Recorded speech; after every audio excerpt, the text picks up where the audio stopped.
کھڑی بولی یہ دلی اور اس کے اطراف میں بولی جانے والی زبان ہے، ٹھیک ہے. تو کھڑی بولی سے اردو نکلی ہے، ٹھیک ہے. اور اسی مطلب اس کو کھڑی بولی کس سے نکلی ہے، اگر ہم یہ سوال کا اگر ہم جواب ڈھونڈنے جائیں تو ہمیں پتہ لگتا ہے کہ کھڑی بولی نکلی ہے شورشینی اپبھرنش سے.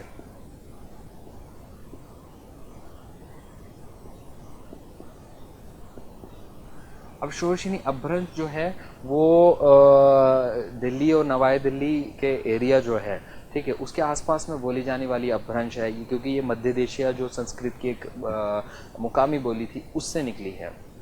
تو ہم دھیرے دھیرے اگر ہم اور اوپر جائے، اگر ہم اس کے اوپر کی اور ایک کڑی تلاش کریں کہ شورشینی اپبھرنش نکلی کس سے ہے، تو شورشینی اپبھرنش کا ہمیں پتہ ملتا ہے کہ یہ شورشینی پراکرت سے نکلی ہے. شورشینی پراکرت سے نکلی ہے. اور شورشینی پراکرت سے اگر ہم نکلی، اگر پراکرت اگر شورشینی اپبھرنش نکلی ہے تو ہم کو یہ پتہ کرنا ہوگا کہ شورشینی پراکرت کس سے نکلی ہے. تو شورشینی پراکرت کے اگر ہم اور اوپر جائیں تو شورشینی یہاں پہ ہم کو ملے گا مدھیہ دیشیہ.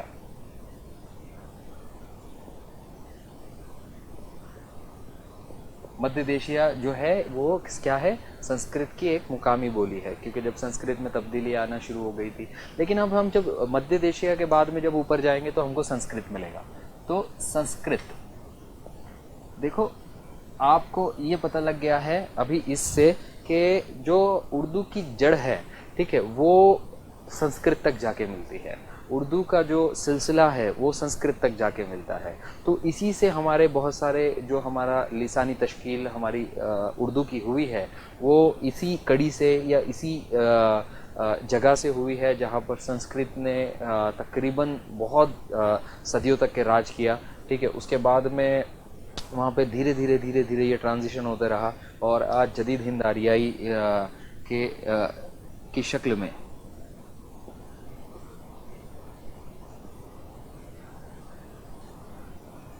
شکل میں یہاں پہ ہمارے پاس میں اردو ایک زبان موجود ہے.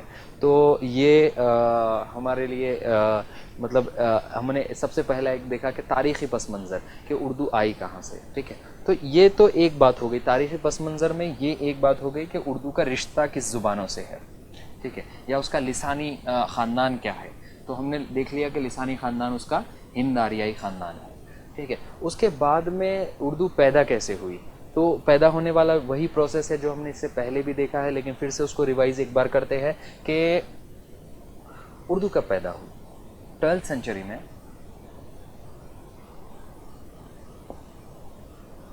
یا 12ویں صدی میں، 12ویں صدی عیسوی میں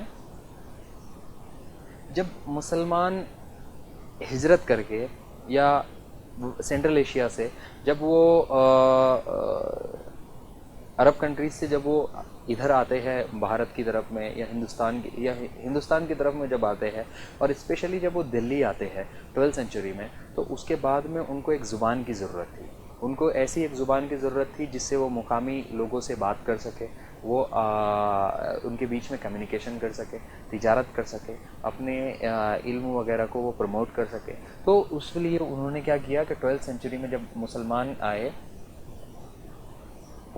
ٹھیک ہے، تو انہوں نے کیا کیا کہ کھڑی بولی ایک لاوارث بچہ تھا، ٹھیک ہے. تو اس کھڑی بولی کو انہوں نے کیا کیا کہ اڈاپٹ کر لیا، ٹھیک ہے.